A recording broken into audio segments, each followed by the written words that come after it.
the abrogation of the payment of pensions to former governors and deputy governors.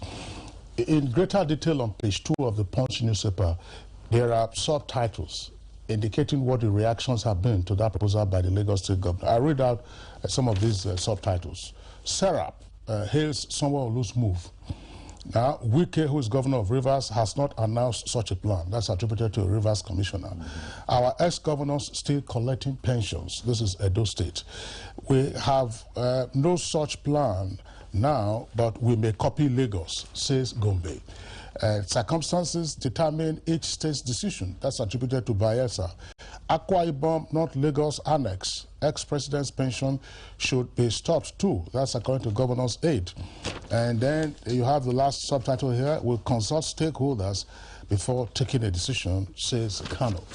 If you recall, Bayo, it's an issue that has come up on Good Morning Nigeria, and it's always been a heated issue because the benefits by way of pension to former governors and deputy governors, those benefits are huge considering the lean resources of states. And at some point, you saw that lawmakers then began to copy the benefits of those in the executive branch. If you've been the Speaker of the House, you then said, okay, you were entitled to so many advantages because you had been a Speaker. And then the argument then arose, suppose you were a Speaker for just 1 day or for 1 week. Because of course your colleagues, you are first among equals, and your colleagues can remove you at any time. Oh, they then say, look, it's when you serve a full tenure. But there's no guarantee that you can serve a full tenure. So this has been on for a while, and Lagos is taking a decisive step. In the case of Lagos, the provisions, indeed, for those who have analyzed it, say the provisions are scandalous. I mean, a former governor who served for 8 years, that's 2 full terms, will be entitled to a house in Lagos, a house in Abuja, entitled to 3 or 4 cars to be changed every 3 or 4 years, entitled to free medical care for himself and members of his family at home and abroad, entitled to so many aids. And you're just asking yourself, why all of this? And we always cited the example of Lateef Jakonde, who was governor of Lagos State in the Second Republic from 1979 to 1983. Throughout his tenure, Jakonde lived in his personal house at Ilukpeju, and he was using his personal car, which was a Toyota Crown 3.5L. He was using it, and he's still living there, 90-something years old. And everybody continues to say that Jakonde was a hard worker. Others have also been working hard, but why should such a burden be on the state, having been the former governor? The benefits could be reduced, but certainly not what we have seen in recent years. In comparative terms, I think that's why it's generating controversy. Take, for instance, a public officer who serves for 35 years before he is retired. Under the new contributory pension scheme, none of them earn as a pension half of what they were earning while they were in office. And these are people who have put in 35 years of service. Then you have political office holders who are already provided for by law that they get 300% of their entitlement as at the end of their tenure. That is the condition that is provided. But the state assemblies went ahead and provided this law. Incidentally, Kwara State was one of the first states that have repealed that law.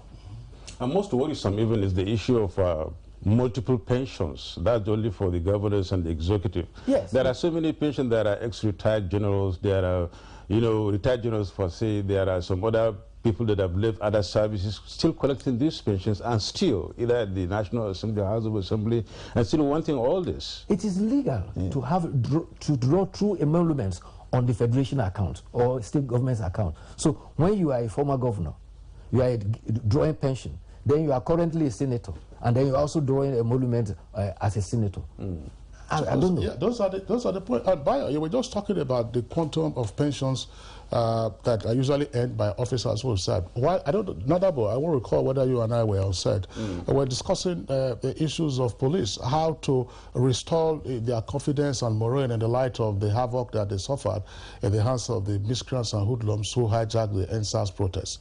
And the former commissioner of police and the retired IG of police, they were too ashamed to indicate how much they take home as pension on a monthly basis.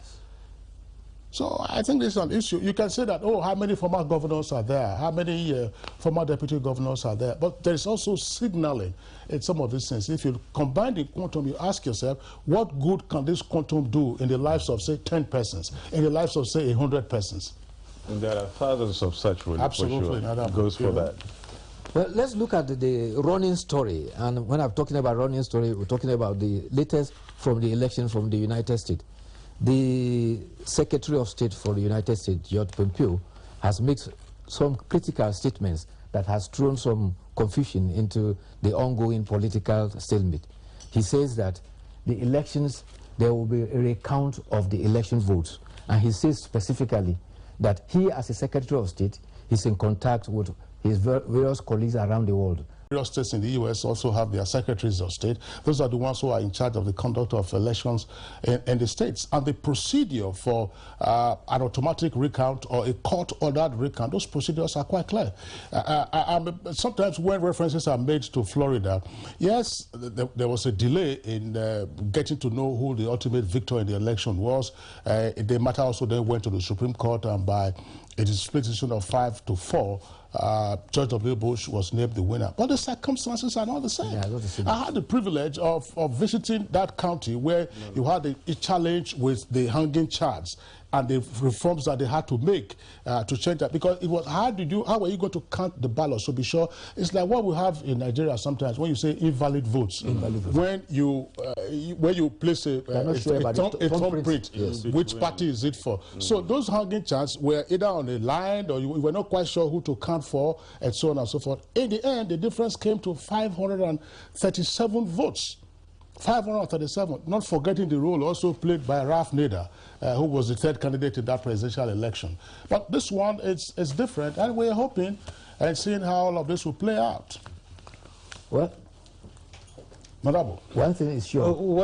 I think the issue is the American system. You can't even say anything about that, because normally what happens with them is they seem this time around not to go by the books. Because that's what's been there. Well, everybody knows. There are still about 4 states whose votes have not been declared. If it is declared as at this morning, the margin between Donald Trump unpopular was about 75 million to 71 million. On the basis of electoral vote, it's about 279 to 214. And there are still more states to be declared. Eventually, the events will sort themselves out. Like Kingsley pointed out, the courts in each state have their own court, and in fact, some of them have their own Supreme Court. So those ones will decide. It is only when it comes to the federal issues that it will eventually end up at the Supreme Court. Oh, well, many thanks, Bayo. Thank you so much for reviewing these papers this morning. Hope you'll be here tomorrow again. We'll now take a break. We'll be back with more on Good Morning Nigeria. The counsel of our fathers. I will urge and advise our younger generation to use talent and brain to sort out problems, not arms. Nigerian youths, let's build our nation together.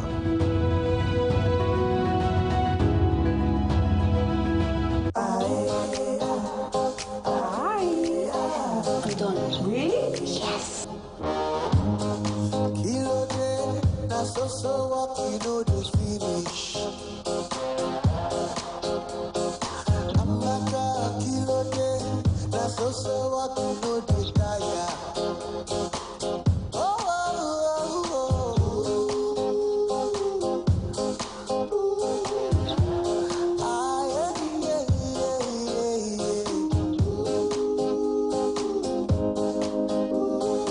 There's an easier way to get more data. Get more out of life with the new Airtel data plans. Dial *141# now.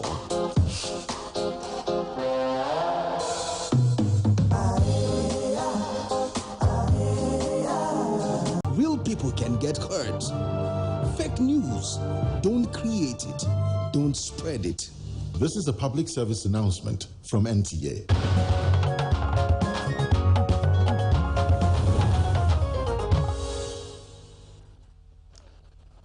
Right, glad you're still with us on Good Morning Nigeria, reaching you live on the network service of the NTA. Though some states' judicial panel of inquiry into police brutality have been sitting for about 2 weeks now. Some 10 states or so are yet to announce their panels and to set the tone for our discussion on judicial panel on police brutality this Wednesday morning. Here is a background put together by Abdusalam Jibril.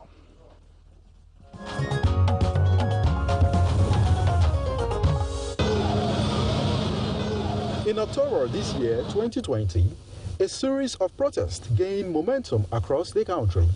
The hashtag EndSARS protest, which started against police brutality, also called for the disbandment of the Special Anti-Robbery Squad SARS, as well as reforms in the Nigerian police force.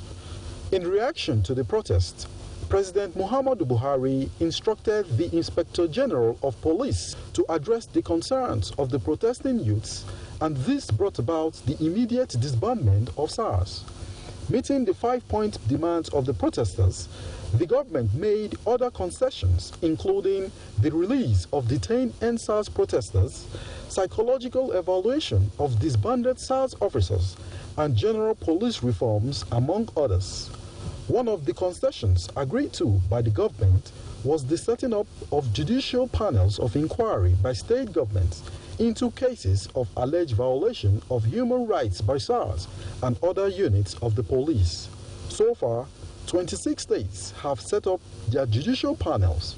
These include Katsina, Kogi, Kwara, Ekiti, Osun, Ogun, Ondo, Lagos, Edo, Delta, Bayelsa, Anambra, Bauchi, Gombe, Plateau, Adamawa, Taraba, Nasarawa, Enugu, Ebonyi, Benue, Cross River, Abia, Imo, Akwa Ibom, and Rivers State. Some experts insist the judicial panels of inquiry across states will help ensure justice is done on behalf of the peaceful protesters and law enforcement agents who sadly lost their lives. They also maintain that state-based judicial panels of inquiry are preferable over a central panel of inquiry, given the ability to address petitions from a wider public and large data gathering capability. With the constitution of these panels of inquiry, how effective will they be towards providing justice to victims? Under the law, how legally binding are the panels towards prosecutions of erring police officers? Guests on Good Morning Nigeria will be deliberating on these issues shortly.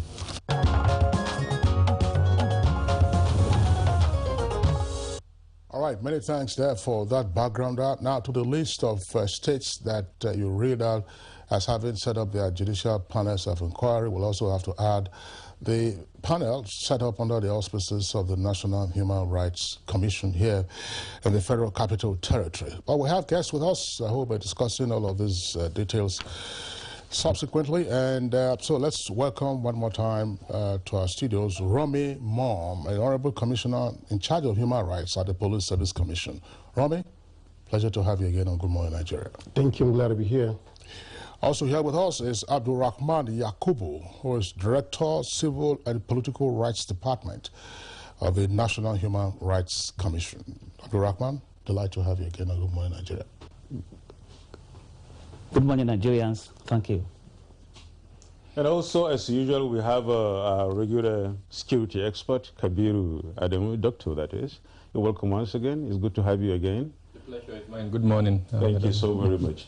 We're also expecting Frank Cherty, a human rights lawyer and executive director, Citizens Advocacy for Social and Economic Rights. He will be joining us in the course of this discussion. All right, gentlemen, once again, delight to have you. I mean, quite clearly, the focus of the judicial panels of inquiry is a matter that has to do with human rights. But let's just try and assist our viewers, at least some, if not most of them, in understanding the core essence of the judicial panels of inquiry, which we now have across several states in the Federation, as well as in the National Human Rights auspices. Let's begin with Romy Mom, who is, of course, of the Police Service Commission.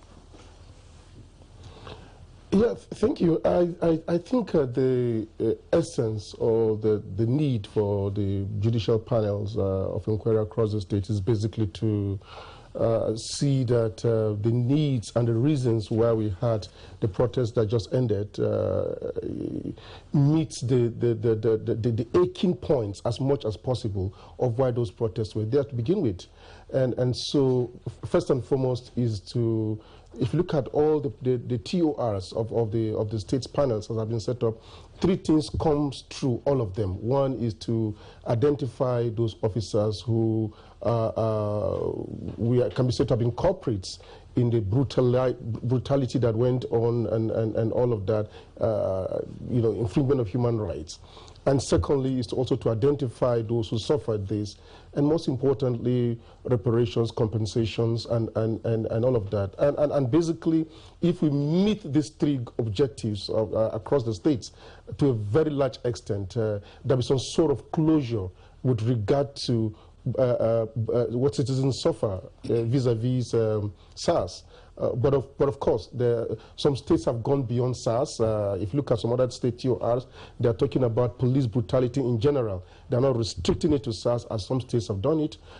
Some states are also restricting it to persons who lost their lives, so to speak. If you look at the TORs and you try to pick them, you try to unpack them in the details. So there's slight variations from state to state. While some are restricting it to SARS, others are looking at it, police brutality in general. Personally, for me, I think the issue of the time limit they are given is something that we need to look at carefully. I understand government's good intention of saying, look, let's get this thing quickly out there, let's get it done and all of that, so that some sort of trust can begin to build in the process between citizens and government. But for me, the time that has been given for people to come forward with complaints seems to be a bit tight. Maybe government and the states, as the case might be, might want to expand that a bit so that much more persons can come forward. You know that when these panels were set up, there has been some sort of hesitancy. Do we even engage?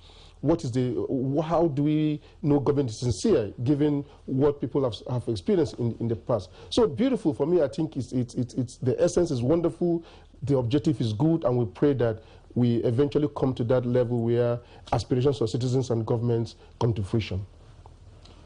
Dr. Kabir Adamu, let's take a cue from what he said. He's talking about time here. Do you agree with him in that the time, is too tight, really? I think time is relative in the sense that what do you use the time for? So before time, I think what is even more critical is advocacy. Let Nigerians be aware of the existence of this panel, which is why what we're doing here, I think is very instrumental. I think NTA has done an amazing job by providing this platform. Nigerians who view this would be aware of the existence of these panels in 27 states. I know several other platforms, especially social media, are also doing a very good job in terms of cataloging the existence of this panel. Some stations would even give you live proceedings of some of these panels. And as far as I'm aware, I think about 16 of them have started sitting, and there is a quite substantial response by the public. But I think one of the challenges that I have monitored is the ability of the ordinary Nigerian who perhaps does not have the means to present this type of petitions. The mode for the presentation is not easily accessible to the average and ordinary Nigerian. So those are areas that I think can be looked into.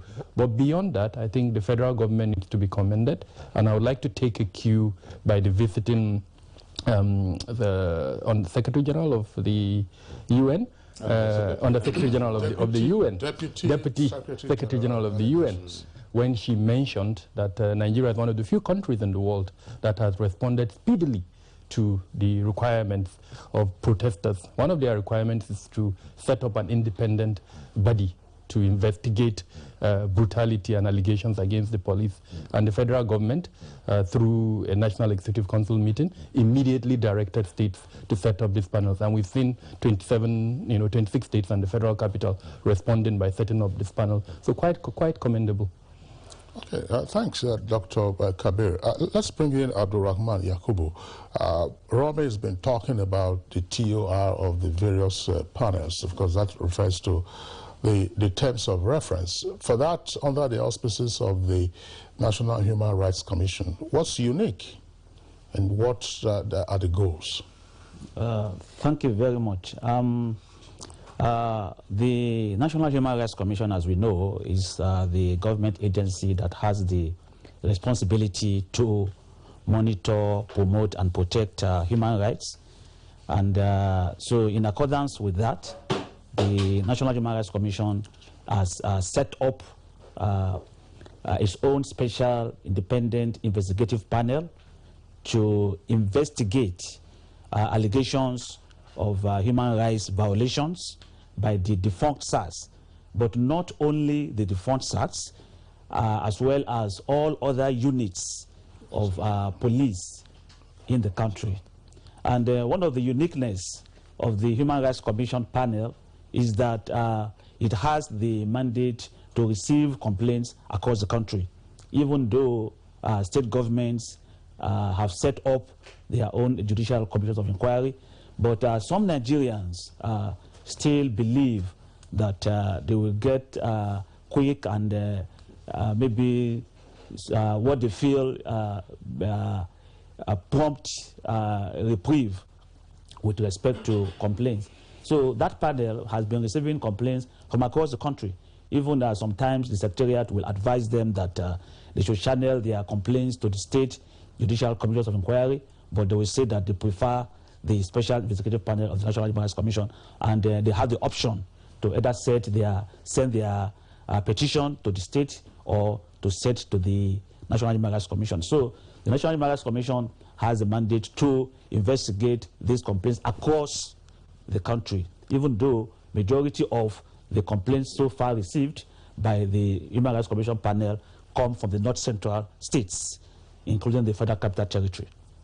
So Honorable, this is a very crucial point, and I think that I would like Abdulrahman to speak further to it. What is it? There's the issue of forum shopping. That's in law, which I believe you're familiar with. You said that some potential petitioners say that they will prefer the National Human Rights Commission. Now, assuming I'm based in Bayelsa now, and the alleged offense I committed was also in Bayelsa, and the complainant decides to come to Abuja to your Human Rights Commission panel, who's going to bear the cost of my appearance at your commission? Now, alternatively, if the complainant or the petitioner were to file the petition in Bayelsa, then it will be a convenient forum for both the petitioner and the respondent. So why are you then taking on this omnibus task of getting and receiving petitions from all parts of the country, that when you get to the nitty-gritty of your work and you are having to summon respondents, have you thought about what the likely cost might be and challenges, and therefore who might bear the costs and the efficiency of the panel in that respect? Thank you for that.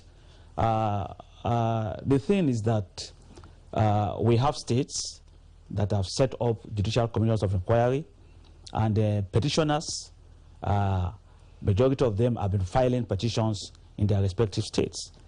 But if a complainant feels that he or she wants to send his or her petition to the National Human Rights Commission, it will be inappropriate to close the door on that person and say because the state where the incidents happened have set up this judicial go there. But of course, the petitioners, they are aware that they have the responsibility to bear the cost of appearing before the commission. However, the commission is working on the possibility of assisting some indigent complainants who may not be able maybe to shoulder the cost of transportation to Abuja. Also, the panel has a team of legal counsel, both from the commission and from outside the commission, that will assist petitioners who may not be able to articulate the complaints that they are bringing before the commission. Then concerning respondents, most of the respondents, I can say 98%, are police personnel. And the police institution has the responsibility of ensuring that these respondents appear before the panel. So the issue of logistics in terms of transport and some other things will not arise for whoever feels that he wants to bring his or her petition before the National Human Rights Commission. Also, the Commission will also look at the number of complaints. And where we have a significant number of complaints in the geopolitical zones, the panel of the Commission is prepared to visit these geopolitical zones to also hear the complaints. The panel may take 2 or 3, let's say, in the South-South. We can have sitting in Port Harcourt that will take care of Cross River State, and Bayelsa. So all those things are part of how the panel wants to go about is the business of investigating these complaints. But still, Abdurrahman, talking about this commission and the inquiry here in this your commission, when we look at it, don't you think as if there's going to be duplication? The question may be asked that, why wouldn't you have waited for these states panels and other panels to finish their investigations before you get your own running? Thank you. I don't think there is issue of duplication, because of the sense that the commission is not going to listen to complaints that are being listened to by this panel. One is that the commission has link with all the states that have set up their panels so far, and a staff of the National Human Rights Commission is a representative of all these panels. So the state coordinator of the National Human Rights Commission represents the commission in all the panels that have been set up by states, and there is a synergy and a working relationship between the National Human Rights Commission and all the panels set up in the state. So the issue of duplication does not arise at all. It's just the issue of giving Nigerians better and more opportunities, to be able to express themselves, and also giving respondents the opportunity to be also to defend whatever allegations Nigerians have leveled against them. Okay, thanks, Abdurrahman. Rami, let's have you again. What is the attitude of the Police Service Commission to the commissions of inquiry? Oh, well, as you may very well know, the Police Service Commission is represents zones and in various interest groups, citizens, ranging from women groups, organized private sector, the NGOs, the police themselves, judiciary, and the media. And so we are gradually, we are looking closely at how citizens are responding to these issues, given that, again, the issue of police discipline lies with the Police Service Commission. Some things have come out very in the early stages, which is why I was talking about time. For instance, the issue of security. How are complainants, how are persons who have grievances, how do they feel secured going before this commission? Do they have concerns about their safety? And I think the question Abdurrahman is talking about them coming more to Abuja. Can that be probably one of the reasons? Because, for example, in Imo State, you just have 2 petitions that have been filed all this while. I mean, just 2. And the tribunal, I mean, the panel itself is wondering, should it sit at all? You have cases where persons are complaining about the cost of even filing these petitions in terms of the ratipism. Some you can, for example, file them through emails. You have to go there sometimes, deposit 15 copies. Like one of River State, you deposit 15 copies of them, spiral bind. You have to deposit it. You have to also give a disc. I mean, what do you call? Yeah.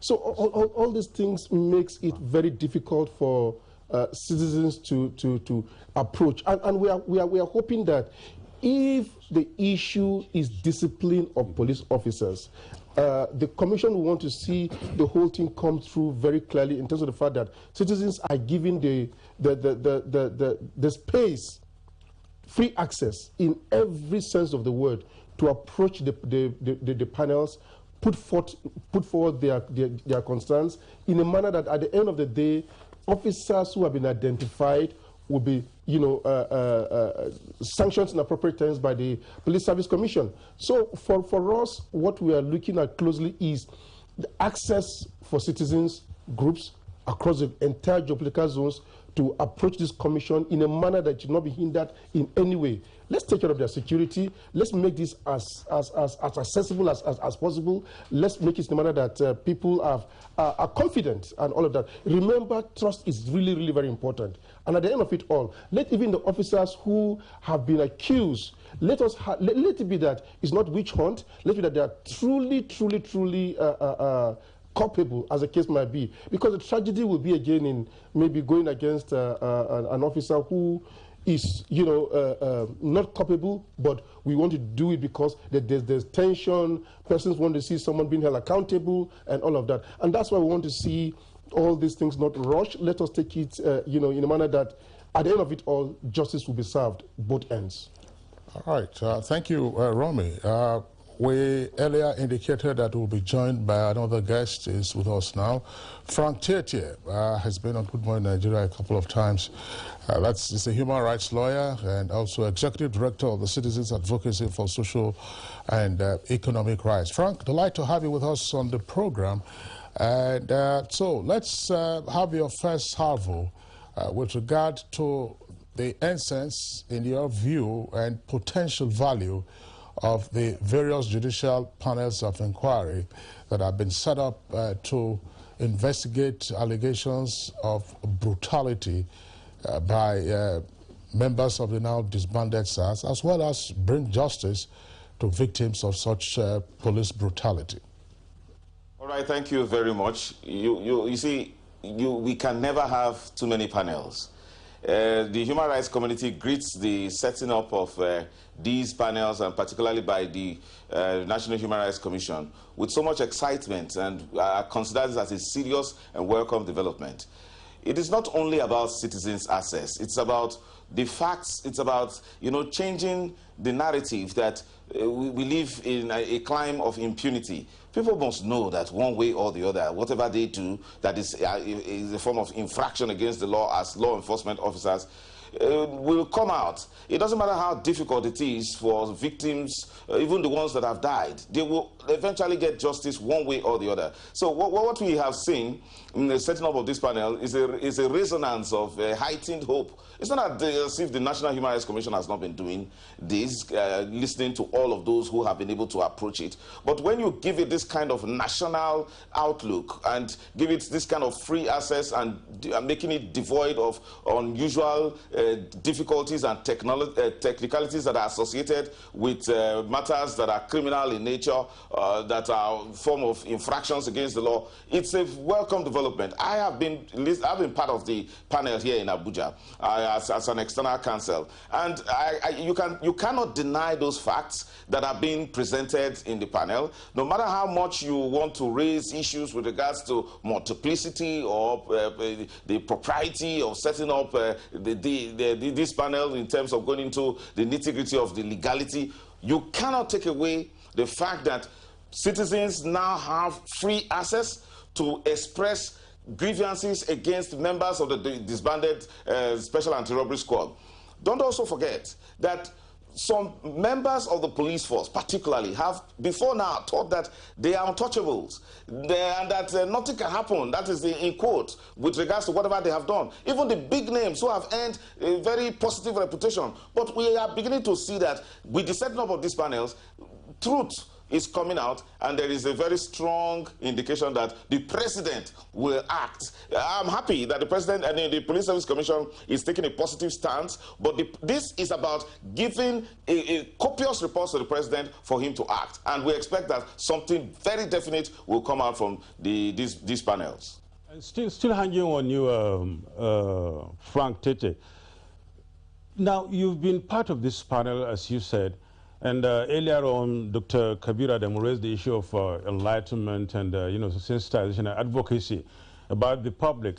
Can you please tell us how responsive the public has been to these inquiries and the very panel? the various state panels may not enjoy the kind of publicity that has greeted the panel sitting in Abuja that has been set up by the National Human Rights Commission. Just by mere appearing there as a counsel and with flashes of my picture in the various media that reported it, my inbox was full of complaints. And then in my personal Facebook handle, we're filled with inquiries as to, do you really mean that the panel is sitting? Is it possible we can send in petitions? And the most exciting part of it is that when the panel makes an announcement that there is no longer a time bar with regards to the limitations in terms of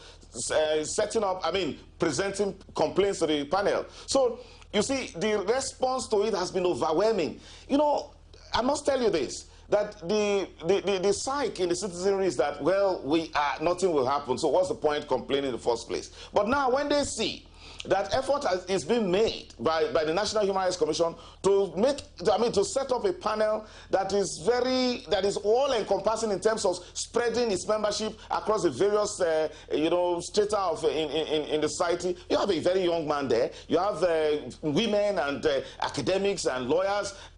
So people have a sense that there is going to be something positive, and then they are responding. In my inbox, my email, for example, I've received various petitions, and I directed them, no, send it to the panel, just by mere appearing. So it is greeted with serious excitement. There have been allegations before now, many years of allegations against specific police formations across the country, specifically in Anambra State and some other places, with documented facts by the network on police reforms. Nothing has been done. These victims have not been heard, but they now have opportunity to be heard. It's something that is unusual, and positively unusual, and it's going to be helpful.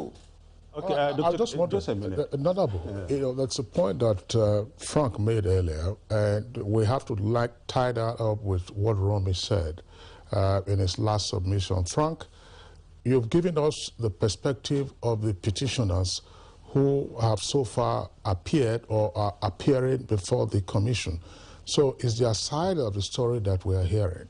Romy says that it is also important for the justice of the various petitions that they should not also turn out to be either a perception or a reality, scapegoating of otherwise diligent police officers. Don't forget that we are talking about hard facts here and truth. We are also referring to a panel that has unbridled access that has been given to members of the public and then there's members of the police force. We have a member of the Police Service Commission in that panel. Now, the rules of natural justice are fully complied to. That is, the other party that has been accused has opportunity to respond. In fact, I see the panel going overboard in ensuring that those who have been mentioned, policemen who have been mentioned to have committed offenses, allegedly committed offenses and infractions against law enforcement procedures. The chairman of the panel has said, everything that has been said in the preceding hearing will be typed out and sent to the policeman affected, and then the Inspector General of Police, and then the Police Service Commission. So giving them opportunity to be heard. The good thing about it is that we're not talking about strict adherence to the rules of evidence or criminal procedure, but we're talking about something that is in the semblance of a Truth and Reconciliation Commission, whereby the victims are given opportunity to speak, and those who have been mentioned, who have been accused, will also have absolute unbridled access and without restriction whatsoever to come and respond. And the good thing about it is that we have a panel that has the records of these facts that will make recommendations. We are talking about a reconciliatory approach to justice in this matter, something that is unusual. It has been difficult for these victims to approach the courts or to even approach the police itself that they are accusing. But it's a different thing entirely under this auspices of the National Human Rights Commission, where these citizens come. Let us remove this presumption that the policeman who has been accused is presumed to be guilty. No, the policeman is also a Nigerian citizen. There is a responsibility on the part of the members of the panel to protect his rights. So they can expect objectivity in the administration of justice and in taking decisions with regards to the testimonies that have been put before the panel. Many thanks, Frank. There. I want us to tie this frank assumption to what you said, Dr. Kabir Adamu. He's talking about, although he said the response to the panel here in Abuja may not be the same in the other states of the Federation, but earlier on you posited that there is need for greater advocacy for people to understand that there is need for them to come out and, you know, get across to the panel. You've been monitoring this, I believe, although you've not been at the center of it like Frank is. What did you, or rather, what informed that decision of yours, or what they're thinking, that you think that there's going to be greater one, looking at what he is saying, that people are, you know, responding seriously? Two major things. The target population, which in this case are youths. The majority of the petitioners, quote unquote, or at least the victims, were youths, even though some of them unfortunately have lost their lives. So it's their family members that are now petitioning. Now, if we agree that the NSAS movement actually started in the cyberspace, then I believe that the advocacy should be more in the cyberspace, because that's the target population, and that is when these youths would be able to come out and respond. So that's number one. Two, and it was touched by the other discussants, the medium for submitting the petition. And one of the things I have picked up is the, well, encouragement, as it were, or request for these panels, including the one in Abuja, to consider the possibility of allowing the submission of, you know, petitions, perhaps through electronic means.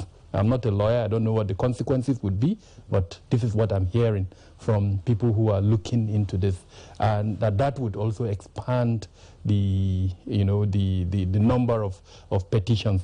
If at the end of the day what we want is justice, and if at the end of the day we want the largest number of victims, quote unquote, to be able to submit their petitions, then I think that is one area to look at. So if we do these two, use the cyberspace for advocacy, and I think considerably that is being done, but perhaps especially from the side of the panels themselves, I do not know what administrative support they have, perhaps from the National Human Rights Commission, or even at the level of state government. Some of the, I see in Lagos, perhaps there is some support by the state government. So how are we going to deploy this administrative support to use this cyberspace for advocacy, so that the target population, the youths, are able to now take, because at the end of the day, let's remember that the essence of the establishment of this panel is to meet the demands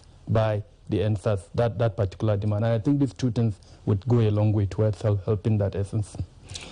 Abu Rahman, in the immediate aftermath of the recommendation for states to set up the judicial panels of inquiry, the Nigerian Bar Association offered to assist petitioners who might not be in the position to draft their petition to the Human Rights Commission. And Frank Cherty has said now that his inbox has been bursting at the seams, and has been directing the petitioners to forward their petitions to the Human Rights Commission panel.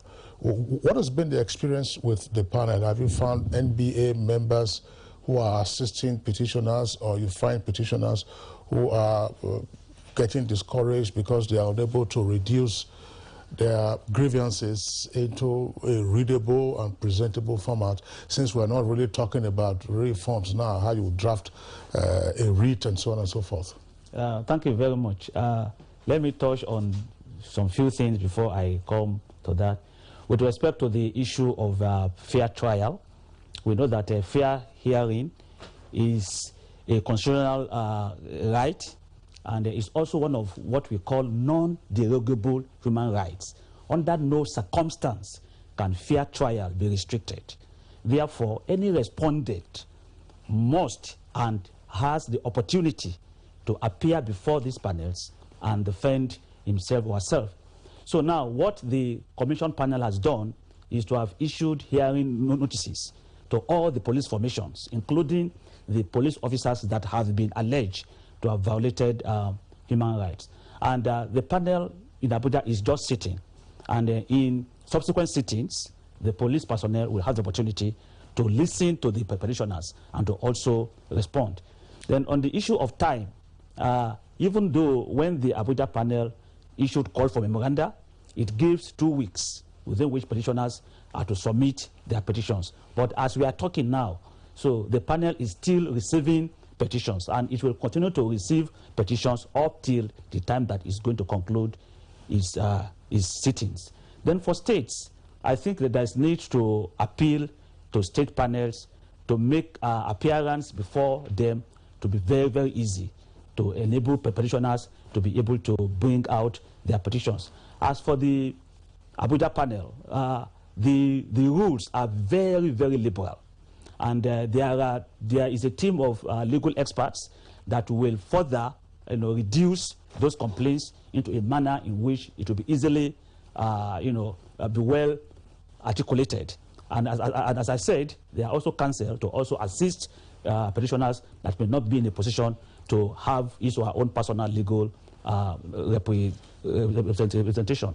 Now, coming to the question you asked, now the Abuja panel has not restricted the manner in which complaints should come. In fact, I can say about 75% of complaints before the panel come to the email, to the internet. So people can bring in complaints in hard copies. They can bring it to the internet, and there is no any rule to say you must bring 15 or you must bring 10. There is no, even if you bring one, so the panel in Abuja is going to make copies to ensure that this complaint gets to all the members of the panel. So the manner in which these petitions are being brought are very, very liberal, and whoever has any complaint has the opportunity to bring his or her complaint before the panel in Abuja. Now, the Commission has also signed a memorandum of partnership with the National MBA, and that partnership means that the MBA is sending lawyers that will provide pro bono services to all petitioners before the National Human Rights Commission panel. And not only in Abuja, the MBA is also going to make available lawyers to also assist petitioners in all the states that have set up a judicial commission of inquiry. So citizens that do not have the wherewithal to get their own personal representation, they have the counsel of the panel. They also have counsel to represent them from the Nigerian Bar Association. So virtually you're saying that there wouldn't be any problem with having a lawyer to stand for you from citizens? Not at all. There's no problem with that at all. Well, that's great. Remy, can we talk about one other issue, looking at the enthusiasm with which the Nigerian public is, greeting these very panels? When you look at it very well, a lot of such panels have come and gone, and then there are powers, accruing to them and what they could do and what they could not do. Can you just shed more light for us and for Nigerians on the powers of this panel and what its limitations are, which could maybe go a long way in allaying some people's fear that even if they go, it's going to be like the other ones that have come and gone? Yeah, I do verily think that this panel is very, very peculiar and different. And I'm also a bit concerned that we're looking at the Abuja panel as what obtains in the states. Far from it. We need to look at what is the issue. There are issues in the states that is not the same as Abuja. I spoke here about the Rivers State panel, for example, that says you must submit 15 copies of spiral binded report along with a disc. That is not Abuja. You are looking at other panels where the issue of security is very important for persons who are going to say, a police officer did this to me, the dreaded NSAS that as it was, and you're coming forth and all of that, and no one is talking to you about your security. That is making people pull back. We must address these little issues. Abuja is not is not the standard for Nigeria. Abuja it's a bit high above the state. And so when Abuja is talking about emails, there are lawyers there to help you, there is this and that, we should ask ourselves, is it like that in the States? From what I've seen in the States, it's a bit not like that yet, and we need to, you know, learn to support the states to be at that level where Abuja is. So that is critical for the citizen. And so the enthusiasm we have in Abuja may not be, and it's not obtains what is in the States. Having said that, these panels, for me, it gives a golden opportunity to begin to build trust between citizens and government. That is one of the takeaways that we might get if we get these panels correct. As Cherty said, this is the time that citizens are coming forward to speak about what they felt. This in itself is some kind of psychological and psychosocial support, in the sense that you're even able to tell your story for the world to learn. You are excelling and all of that. And if beyond the story, we are able to also get reliefs, remedies for persons who have suffered, I tell you, the confidence, the trust in government, such panels will begin to build again. Because over the years, one thing is certain. These panels go around the country, they take evidence, they do all of that, and then we have reports that are there on the shelf for years without nothing being done about it. And we just saw 2 years ago, this is not the first time that we're looking at what SARS did. It was done 2 years ago, but what was the result? The recommendations were kept till the protest happened, that this is coming forth again. But we still need to look at the positives. The positives is that this appears to be moving, and it appears to be doing well. And the clincher for this whole thing is, at the end of the day, let people have remedies. And if they do, then the kind of trust which led to NSAS, the protests where even government acceded to the 5 requests, people refuse to leave the streets. Because they said, look, we've had this story before. But if we do get it right, I believe that, for me, trust in government and all of that is where we'll be heading to, which is good for Nigeria. Thanks, Romy. Frank Cherty, let's return to you. One of the points that Romy has raised has to do with, in his view, that in some jurisdictions where you have had these judicial panels set up, there might be intimidation of either petitioners or witnesses. And of course, in our criminal justice system, we don't have an effective witness protection program. And you do know that even in regular courts where there are criminal trials, sometimes some witnesses get intimidated, or alternatively, they get into the dock, witness dock, and then they just forget. You ask him a question, they say, I don't remember. You ask another question, I don't remember. Ask another question, I don't remember. And they say, okay, stand down, and that's the end of the case. But how do we proceed in this particular instance? Because there are some locations where we have witnessed reports, there have been reports of real brutality. How do you get such persons to be confident enough to step forward and not be afraid that once they leave the venue of the proceedings of the judicial panel, somebody will not put them to sleep? No, no.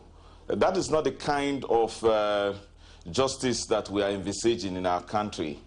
Now, for those victims who report police brutality and extrajudicial killings in a SARS formation like Okuzu SARS in Anambra State, what else do you think that can be done to them again? You know, people who have been to cells where they are told that they will never come out. I'm referring to the Welcome to Hell particular cell in Okuzu SARS in Anambra State. They've seen it all. But, you know, I must first address a very important matter which Romney has said it all. But look at it this way. We have branches of the Nigerian Bar Association in very many towns across this country. We're not talking about, they're not only in states or state capitals, they're in the local government area, councils and all that. So we have lawyers virtually in all these places. If the NBA comes out to say that it is pledging pro bono support to victims or those who want to make complaint, it should be assumed that it will do so and remove all sorts of difficulty. Now, states have been empowered by various laws, including tribunal and inquiries law and act.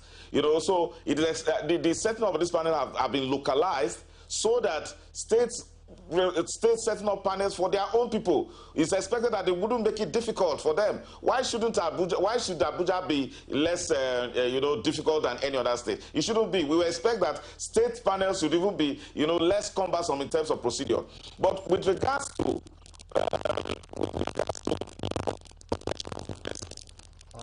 well, it seems to have a little problem there with the network. We'll get back to him when about the things are said. Dr. Kabir Adam, let's look at other issues now. In the course of these proceedings, as investigations continue and the rest of them, a case came up in Lagos when the panel had to suspend its sitting due to some reasons. And one of the reasons is that some accounts of the, you know, NSAS sponsors or members of the panel have been were freezed or getting frozen. So what's your response to that? How would you respond to that before we get back to Tete?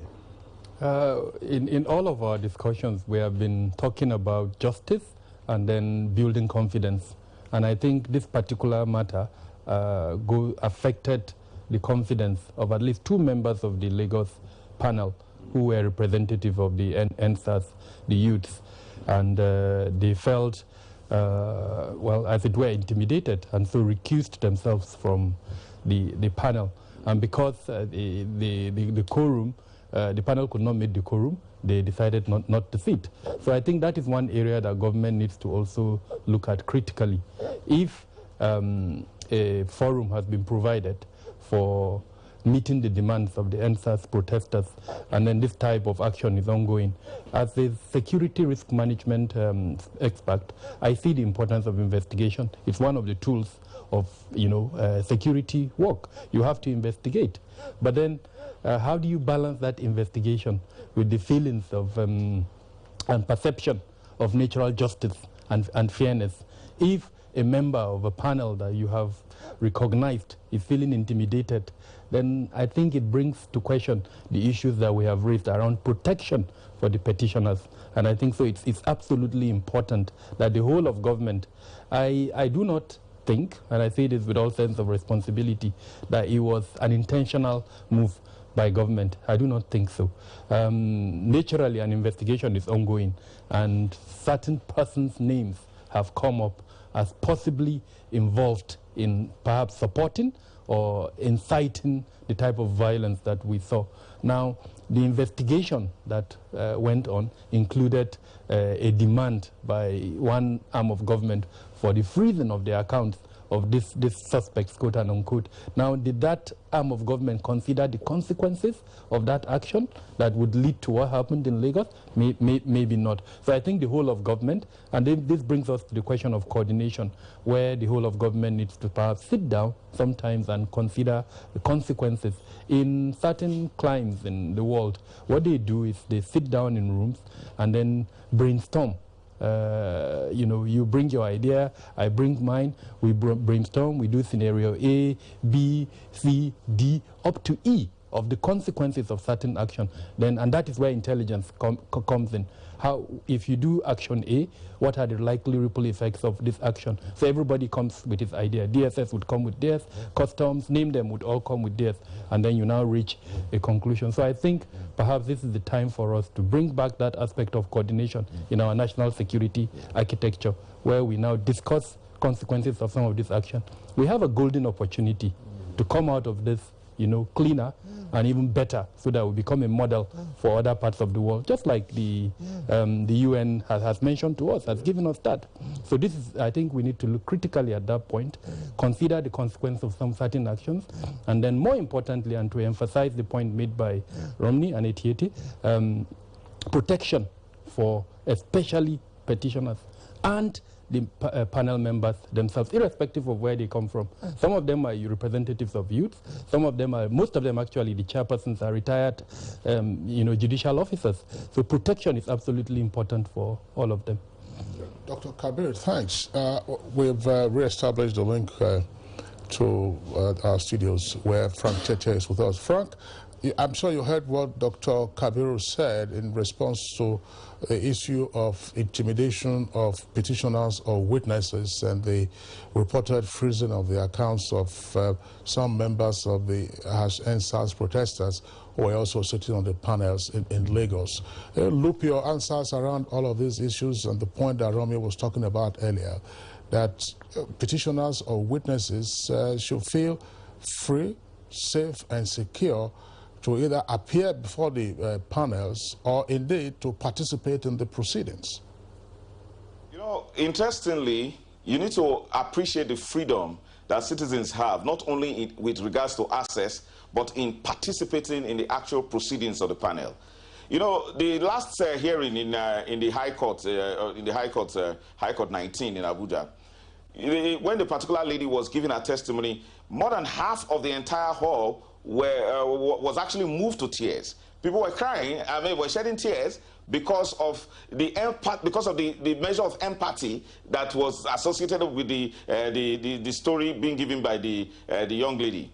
Now it tells, and then don't also forget that you have an array of television media houses putting their cameras live, broadcasting live from the panel.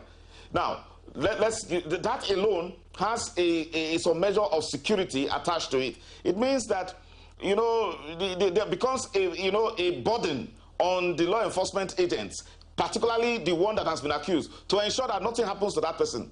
Because whatever happens to that person, the presumption will be that it is a backlash of having participated in the panel. And then, so that shows you the level of, transparency with which the panel is being carried on. It also means that those persons who have been accused are watching. Now, let's get something very clear. I don't like it when it seems as if it is because of the NSAS movement. That's why the National Human Rights Commission is doing this. I can testify to you as a human rights practitioner that there has always been unbridled, unrestricted access to the National Human Rights Commission, and there has not been one reported case or complaint that has been made to the National Human Rights Commission, to the best of my knowledge, in the last 15 years of practice as a human rights lawyer, that has been turned back or turned down. So it's not necessarily because of that. And then the National Human Rights Commission will do its part. Those other persons who have their role to play should also do it. For example, the National Human Rights Commission for a long time has conducted reports and conducted investigation studies and made reports to the appropriate agency and authorities of government, including the president. There is no, and that's what the law demands. Now, let us look at the issue of protection of witnesses and then this issue of intimidation. This is what I would have expected. You see, in our country, warning is also a form of punishment. Let us reduce and remove this perception that some people with this wrong perception that citizens have, that government is against them. And government must do everything possible not to continue this impression that the government operates against its own citizens. No, the government exists to protect the people, to cater to their welfare and keep them safe and secure. So this idea of, I wouldn't have expected that, the government, you need to appreciate the power of government. Government is so powerful, it has all the pieces of information it can get with regards to any individual. So why would the government hastily move against an individual where it could issue warning? There is nothing wrong if the government presents facts and issues warning to these young people, whether they are misguided. We know you, we know how much you collected from this person, we know how much you did this and did this to scuttle the system. We will come for you. However, we are dealing with first things first, but not creating the impression we are still,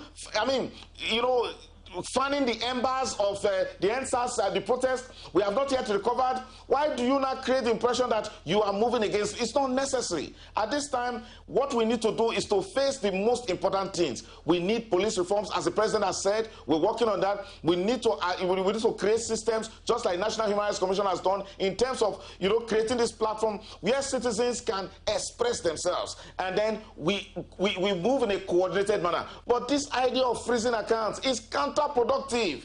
It is putting the cart before the horse. We will get there. But government should be able to let people know that they know what they are doing and that they will come for them at the appropriate time, not with the intention of punishing, because these are young people who some of them are misguided. Government can say, look, and make publication and say this and this such and sort of things happened, and we are letting you know that you don't have to be misguided, but we will see to it that this kind of thing will not happen again. The right to protest is a fundamental in our country.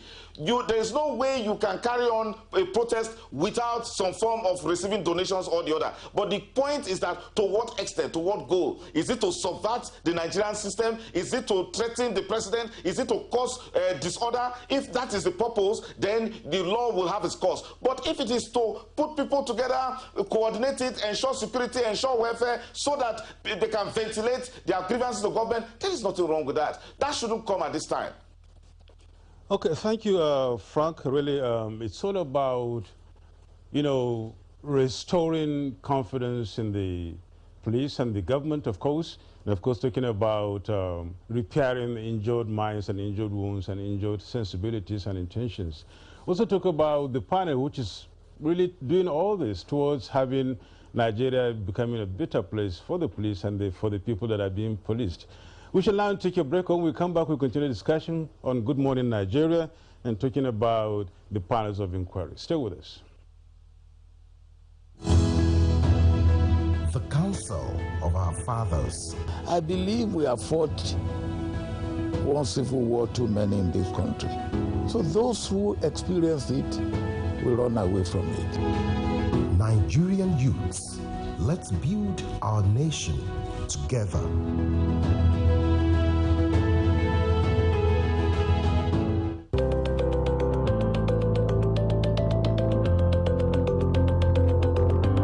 My name is Nando Jamda Muhammad. Stevita Hussein Musa. Roduna Joel Finji. Said Musa. I'm a carpenter. I've been doing this for more than 8 years now. And I said that plantain. Nakai Kimami Shekara Uku. I've been selling my tomatoes for about 10 years now, and I do it for a better Nigeria. And I do it for a better Nigeria. And you can see we're doing our small little work to make Nigeria great. As you can see, I'm a technician and I'm doing it to help myself and to help my generation. Business.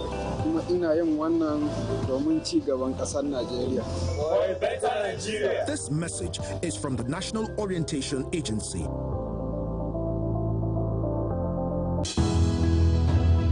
Dialogue, empathy, love, and unity. These are vital components of nation building. For all to be well, we appeal that we should refrain from volatile, provocative, inciting messages and language. Let's build and not destroy.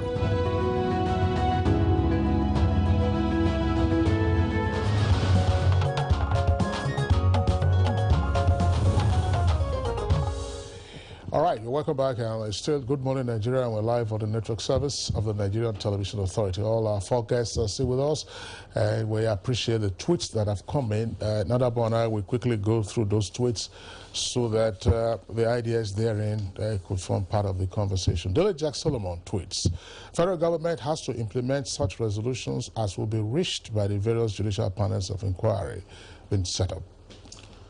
Oladimeji Morufu says, it would be good if the findings are not swept under the carpet. Jolly Wesley tweets, the Judicial Panel of Inquiry is the right step in the right direction. The question is, will proper and adequate findings at the panel be dealt with accordingly? And for the Badamasi Haruna here, our regular Twitter, it's a commendable effort by states, but what matters most is the implementation of the reports, as is a recurring decimal in Nigeria. Jibril Naina tweets, from the various panels' first sittings, which I have seen, I believe they will deliver fairly and justly. Justice needs to be done to the police, especially the families of those who were killed during the protest for no reason. Leo Fadaka tweets that Judicial Panel of Inquiry on Police Brutality is the right step to take, and we pray the final report will be interference-free and holistically transparent to avoid recurrence and build confidence between the government and the people. God bless Nigeria.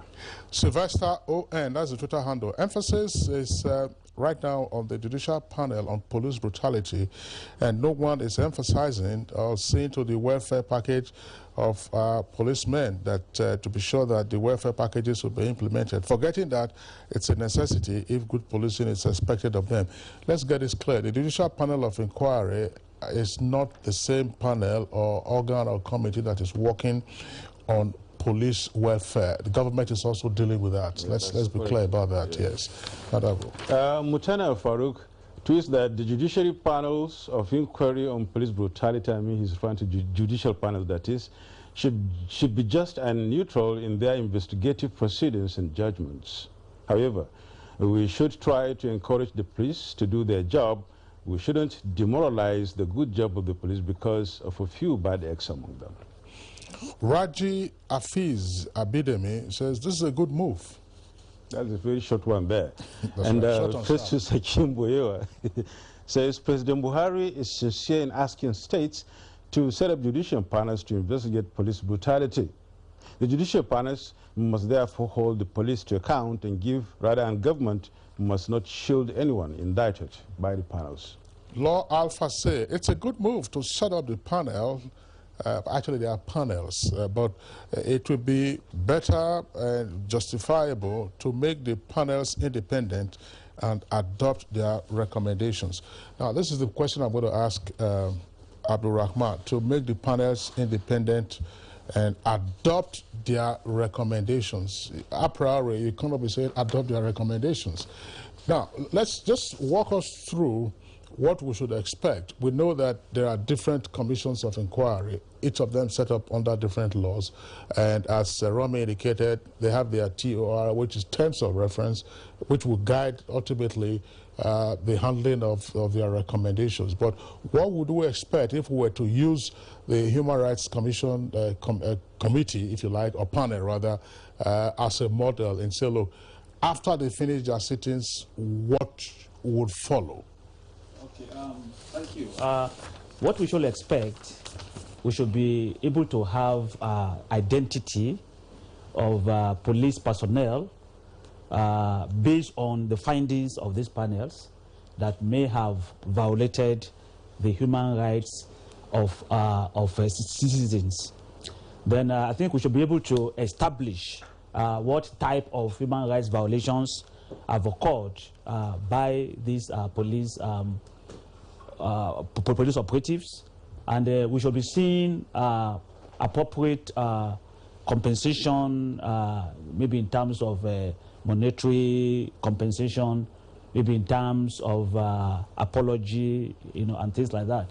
And also, we should be seeing recommendations with respect to the reform of the Nigerian police, especially how do we ensure that the Nigerian police has appropriate facilities for them to be able to do their job, because we understand from experience that facilities are not sufficient, they are not adequate in terms of equipment and facilities required for investigation, different kind of investigation, forensic analysis, and all what have you. And we going through the various state criminal justice law, as well as the Federal Capital Criminal Justice Administration, there are certain ways and procedures by which police and other law enforcement officials are expected to carry out investigation. And but these require structures. They also require facilities, and most of these structures and facilities they are not available. So we should expect recommendations on how police will be better resourced, even though we have so many of these recommendations in previous reports. And I hope that at the end of all this, the competent authorities should be able to sit together and find a way by which the police can be provided and can be adequately resourced to enable them carry out their function. Then one other key issue has to do with funding. Most people have been recommending that the police requires more funding. There's no doubt about that. In fact, in every aspect of human life, probably you may need to increase the level of the fund. But increase in fund is not sufficient. It's not enough. Then even the present level of funding, how are we sure that this money gets to police stations that need this money to be able to perform their functions? We all know that if you go to any police station now, they will ask you, being biro, being file. If you want to go for investigation, they will ask complainants to fund these investigations. And more often than not, complainants, they are people that don't even have anything. So at the end of the day, I think we should be seeing a comprehensive, and just as Dr. Kabiru said, it's important that we have a whole of government approach to how we want to reform the Nigerian police. Thanks a lot, but there's still something missing. When the panel concludes its work, I'm more particular now about the Human Rights Commission panel. At the state level, of course, the report will be submitted to the governor. The governor will take it to the State Executive Council, which will then review it and then issue a white paper. Of course, set up a committee to advise it, and then a white paper is issued on the recommendations. How would that of the Human Rights Commission panel work? To whom will the panel submit its report, and thereafter, what next? Of course, the panel would submit its report to the office of the president, because it is a federal funded agency. But it will not stop at that. Just if you recall what the National Human Rights Commission has been doing with respect to the 2018-2019 panel. So there may be some issues coming up from the recommendations of this panel, which are specifically targeted at certain government agencies. For example, like the Police Service Commission. So Police Service Commission is expected to receive these reports, particularly with respect to discipline, of police officers that may have been indicted. Then where we have the needs to criminally prosecute those that may have been found to have violated human rights, so such recommendations will go to the office of the Attorney General of the Federation or of the state, as the case may be. But some of these issues may have to be state issues, some may have to be federal issues. So some of these recommendations will go to these authorities. And also some will even go to the Ministry of Police Affairs. And right now, the National Human Rights Commission is working closely with Police Service Commission, with the Office of the Attorney General of the Federation, and also with the Ministry of Police Affairs, to ensure that at the end of the day, we are able to, one, provide redress and remedies for victims of violations, and also to be able to take appropriate action with respect to the discipline and, where necessary, prosecution of officers that are found to have violated the human rights of Nigerians. Well, many thanks, Abdurrahman Yakub. We thank you so much for that insight. Dr. Kabiru Adamu, let's talk about states who are yet to get these, panels on board. Does that mean that there are no violations? They're going by what you heard and what you see, monitoring these things. Or what's the feeling to date, almost 2 weeks into when these instructions were given, that some states are yet to have these, panels constituted? Frankly, I haven't had any, I would say, negative feedback from the residents of the state. We all know that at the beginning of the NSAS protest, there was a seeming division between, some parts of the southern half of the country and some northern states, where there was a perception that, in fact, a couple of governors came out from the northern half of the country to say they want SAS, a reformed SAS. So perhaps the level of brutality, and I say this with all the responsibility, in some of the northern states were not as bad as in some of the southern states. So maybe that is what is informing this, unwillingness, as it were, by some of the states to set up their panels of inquiry. Having said that, it is a presidential directive, and I'm hoping that the states will still go ahead for administrative purposes, set up the panels, and then provide the platforms. If at the end of the day, after setting up the panels, no petitions are submitted, then of course they have given the platform, and then it is now a conclusion that perhaps there are no petitions. But where they don't set it up, then it is assumed that perhaps they've not provided the opportunity for petitioners or people who feel aggrieved for one reason or the other to now submit their petitions. But then having said that, I think this is an opportunity to tell residents of those states, even where the governors do not go up to set up the panels, to take advantage of the federal panel by the National Human Rights Commission to submit their petitions.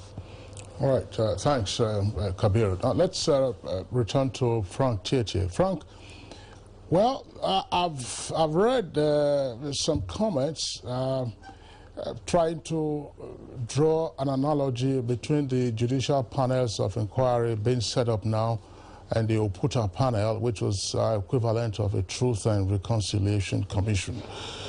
We may not have enough time to get into the details of this, but what would you suggest? I do know that, of course, states have the powers under their various laws to set up commissions of inquiry, but what, in your opinion, would make the implementation of the accepted recommendations by the various panel enforceable against the background of the Supreme Court decision which made the implementation of the Oputa panel unenforceable and unimplementable? Thank you very much. I do not think that the goal of these panels that have been set up is to the extent that they will exercise such independence, to the extent that they will take decisions and then also go ahead to enforce those decisions. No, it's not like that. We run a national police system, and let us not presume that the police fails to discipline its own, and then they also fail to presume, presume again that the Police Service Commission fails to discipline its own. And so we find a very difficult situation where you have a presidential panel, as it was in 2018, and which submitted its report to the president for the purpose of implementation. One would have expected that an independent body like the Police Service Commission could have taken steps to handle some of those specific cases that were mentioned in that report. Also, the police itself, led by the Inspector General of Police, should have set up an internal mechanism to deal with those specific issues. Then we also expect, even though I am personally disappointed, where the Attorney General of the Federation says that where those that were recommended for the purpose of prosecution, he felt that there was not enough pieces of evidence to prosecute them. Do not forget that it wasn't the responsibility, the technical responsibility of the panel to present, the technical pieces of evidence that would be necessary, that would be needed for prosecution. It is the responsibility of the Office of the Attorney General to review and to make such demands. Don't remember, we have a provision and we have in our laws what is referred to as circumstantial evidence. So are you saying that when you say that there is not enough evidence to prosecute, are you saying you do not believe the testimonies that have been given on oath to the panel? So these are facts, and in law we consider facts to be sacred. So in terms of implementing the reports, the buck lies on the office, on the president himself.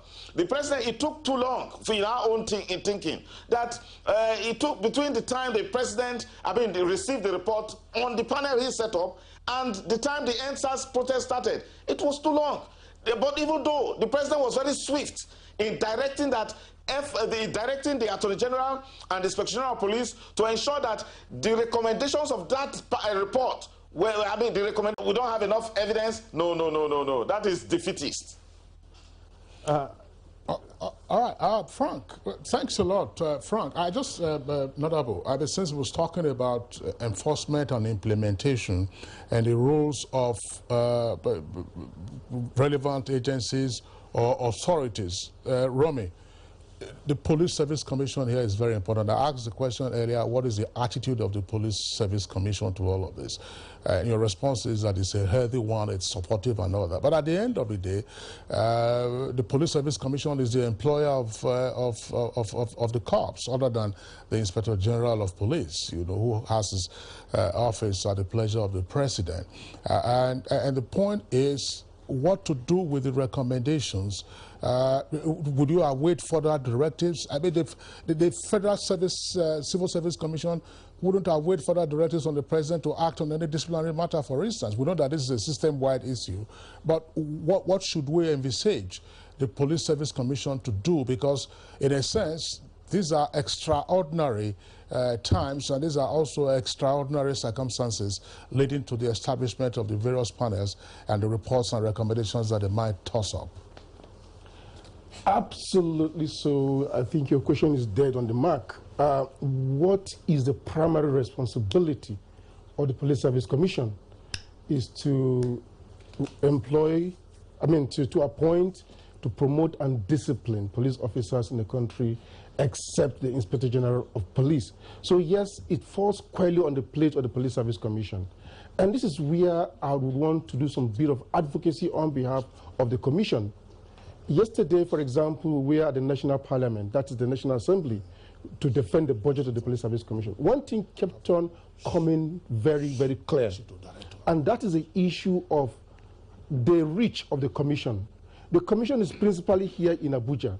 The Commission has been talking about the need to have operational zonal offices. When you have zonal offices that are operational, what it means is that citizens can walk into the Police Service Commission and make complaints. You see, what we are having now is some kind of an aberration. We don't have to set up a panel of judicial panels of inquiry to hear about police misconduct. If the Police Service Commission had been empowered and resourced to be at every nook and cranny of this country where the police is, especially at the zones, then, and when citizens are also aware of the existence and powers of the Police Service Commission, what they will do is continuously moving to lay complaints. These panels of inquiries we are raising here and there, the law has already provided the Police Service Commission to be in charge of this and to look at this. What is the problem is that the Police Service Commission is yet to be resourced and empowered. Gentlemen, it's not about the appearance of a commission. It's about the functionality of it. And this has brought some kind of a lesson for us Nigerians. We asked the parliamentarians and government to rise up to the occasion. The issue of accountability mechanisms within the police is something that this country hasn't gotten right yet. We have it right in terms of the structures, but we have it awfully wrong in terms of activating it. I would think we should activate it, make it in a manner that everywhere a police officer does something that is wrong, that cannot be internally handled, the Police Service Commission should be a stone throw away. All right.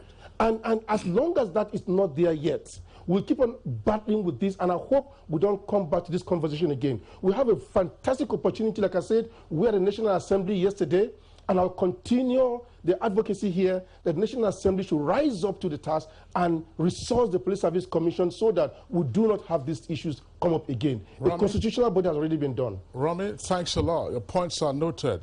Dr. Kabir, very, very briefly, I mean, you are used to our format.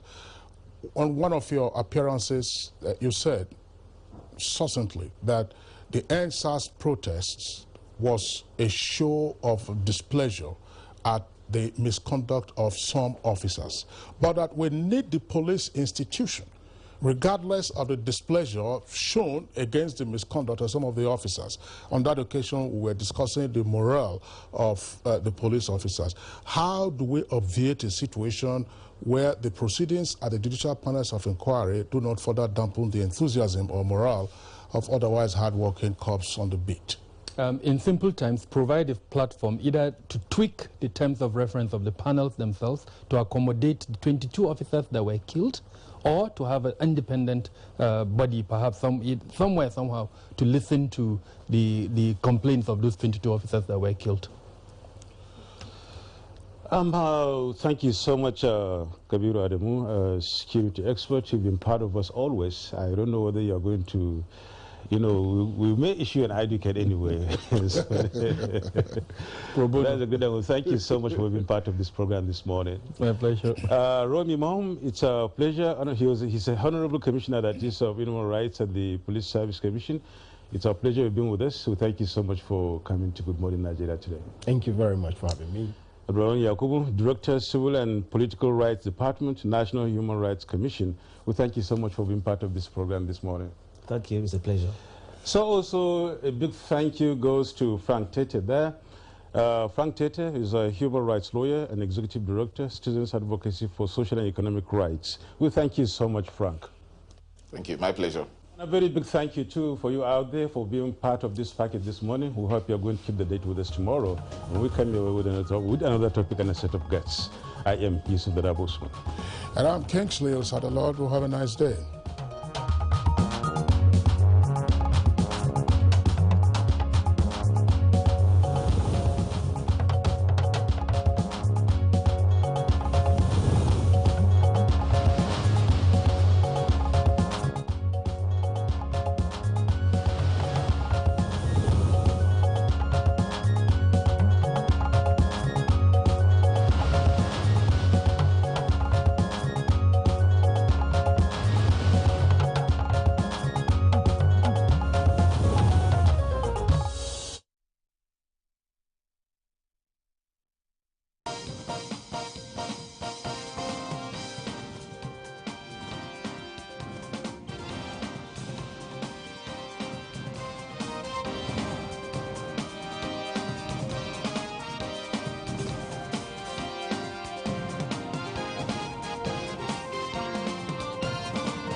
It's never been this fantastic. Your favorite exciting programs delivered to you directly on your digital devices. Video streaming so smooth and easy on www.nta2.tv. From arts to entertainment, education to news, business to politics, technology to weather. There's never a dull moment on www.nta2.tv. Our You Journalist platform on nta2.tv allows you to submit your eyewitness account of stories around you just with a few clicks. To get your product and services go viral, advertise on nta2.tv. You could also follow us on our social media platforms: Twitter at NTA2LNC, Facebook NTA2 Lagos Network Center, YouTube NTA2 Lagos, and others. For further inquiries about advert placement and partnership, please contact May Gas on +234 802 520 2520, Ayo on +234 805 524 1384, Yusuf on +234 806 041 2236, Bolaji on +234 805 351 9998.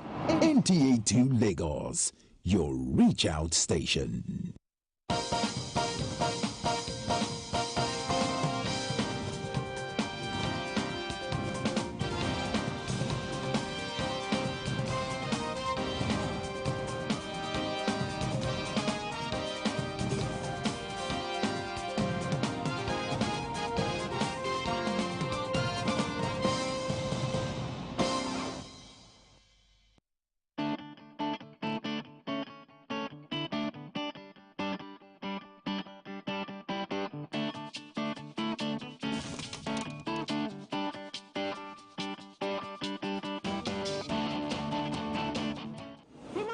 Benefited a lot from immunization for the past 200 years, and many diseases have been prevented by the act of inoculating children on time.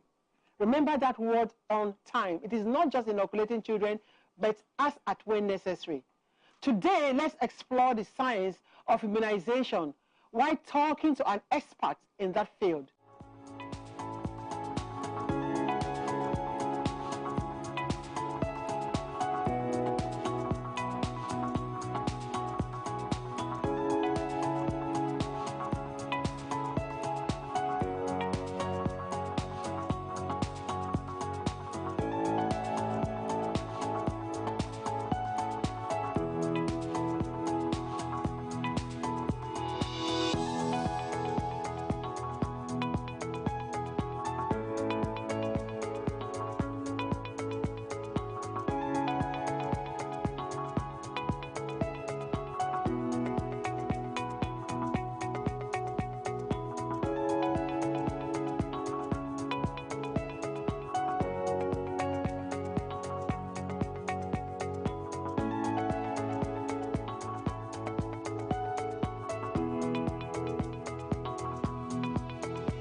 welcome to your regular program, The Physicians, where your health is our business.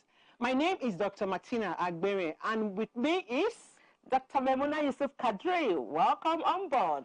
Well, we're talking about immunization in children. Did you do that for your children?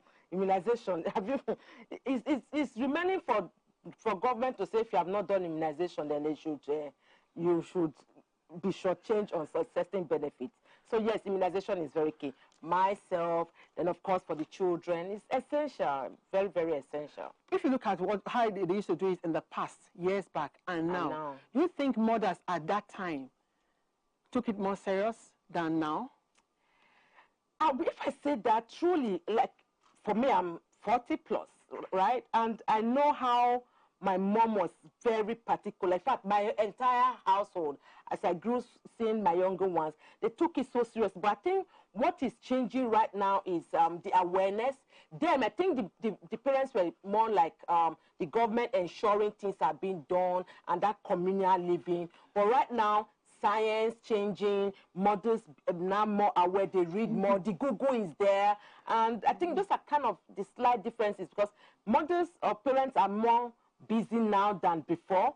They took it seriously because of communal effort, but now science is telling us if you don't even do it, there are going to be more challenges in the future. Well, I agree with you. I totally agree with you. Remember now, we have said Nigeria is free, polio free. In fact, you know, the day I said that, I said, thank God. I followed the president talking, you know, on that platform. I'm like, okay, at least one down. Let's pray it remains so. Let's pray it remains so. I'm sure the expert will tell us more on that. Yeah, right. Because I know just one person, maybe somewhere, that may just expose us later. You are right. Just the way some diseases, they say, okay, 24 hours, everything is free. 1 month, then one person will just come up and anyway, let's not put the cat before. So let's just wait for the expert. Don't go back after this time. I will have a very important guest that will take us through this topic, importance of immunization in children.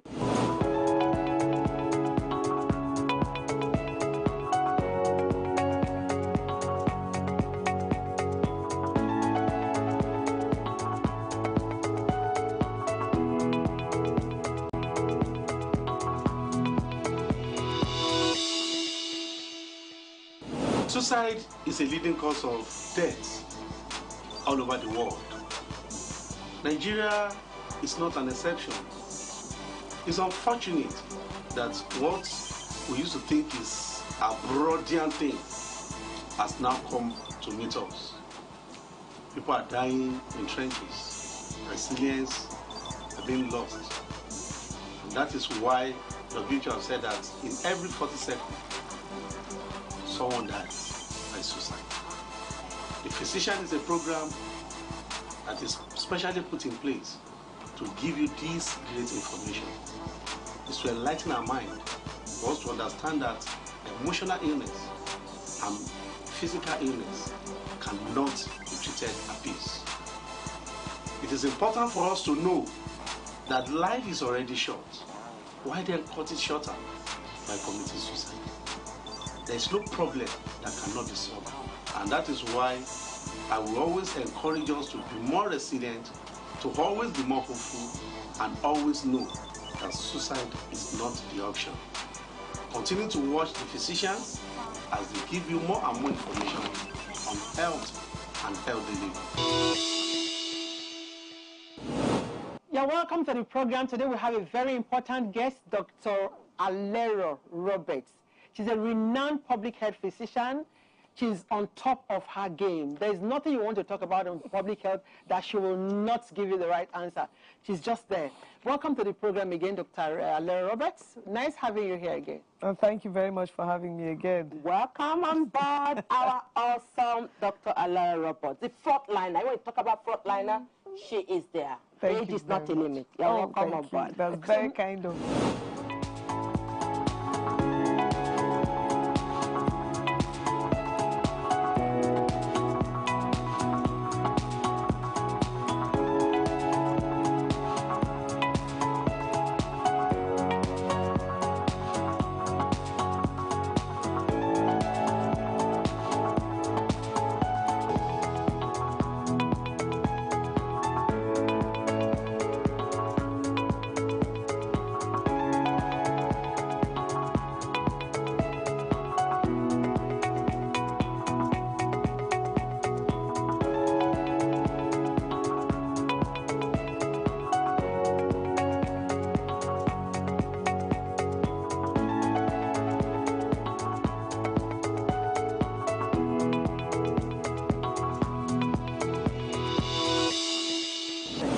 First, let's start with the basic. What are vaccines?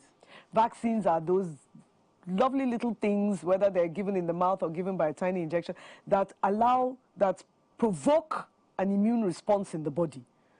That means that when the body is now exposed to a disease, the body recognizes the disease and is able to marshal the immune factors, the white cells and everything to go out and do battle against that disease, and therefore the person, child or adult, doesn't get the full manifestation of the disease. Okay. So that's what the vaccine is all about. Okay, so hearing what you have just said, how important is immunization today? Is it still very relevant in today's world? Very, very, very relevant. Did I say that enough times? Very, very, very, very, very relevant. Think about it. This is 2020. And as at almost 20% of children born do not get access to immunization and therefore run the very real risk of dying even before their first birthday, if not before the first 6 months of life. The very first vaccination a child should receive is colostrum, mother's own milk. Now it is being recognized globally and scientifically as a vaccination, as an immunization against very important infantile diarrheal diseases. Then, of course, we start in our part of the world. We are very, very keen on getting the BCG against tuberculosis. We're seeing an uptick in the number of cases of drug-resistant tuberculosis in the world. And it's simple, that costs cents in the dollar for hundreds of children to get it, prevents children from getting it. Before we go on to the polio, which of course we have, recorded a huge, huge, huge victory.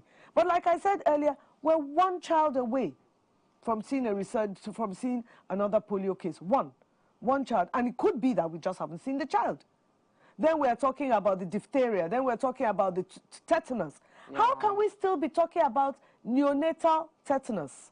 I mean, it's such, how do we talk about, it's an oxymoron, the literarists would say. It's a total oxymoron. Neonatal tetanus, when we're supposed to be vaccinating pregnant women twice in every pregnancy against tetanus.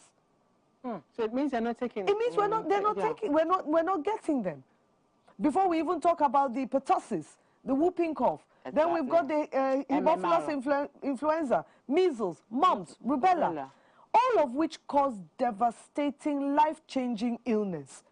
And it's bad enough the child dies. What is worse is when the child is left with life-changing disabilities, blind, deaf, heart disease, mobility issues. Yeah, it's very, it's criminal for a child not to be fully immunized. It is the cheapest, most effective, simplest public health intervention that guarantees good health. And it's fundamental human right. It is a fundamental human right, Dr. Maimuna. It is a fundamental human right. I'm going to ask you this two-pronged question. What do vaccines do, and what are the risk factors or side effects of vaccines? Very good question. I wish I can remember exactly how the immunology works. I confess I last did that in medical school. But for general knowledge, a vaccine provokes an immune response. So it is like a form of the virus or bacteria that is kind of rendered harmless, and when given to a person, either by mouth in the case of polio or by injection, provokes an immune response, the production of immunoglobulins that now can direct antibodies to recognize the disease antigen when it hits the body and fight against it. There are issues, you are right. The so-called anti-vaccine campaigners are worried and concerned about the number of vaccines that a child gets and whether the side effects might be worse than the disease. Whether the side effects might be worse than the disease. Hold it right there. Yes, this is very, very important to know that the side effect is worse than the disease. Well, we'll be back after this short break. We want to keep a date with the physicians. For those people that actually talk more, we want to hear from them, the public opinion.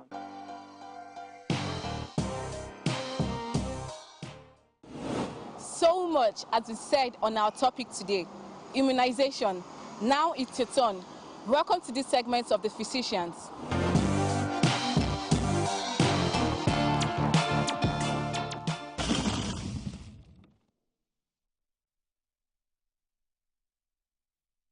From my own understanding, I think infants, newborn babies, mostly, they are the ones that need immunization mostly. Mostly for children below from 0 to 5 years. Well, I feel both children and adults need immunization from time to time, depending on the case scenario and the reasons why the vaccine should be taken. Just to prevent diseases like polio, measles, and thereabouts.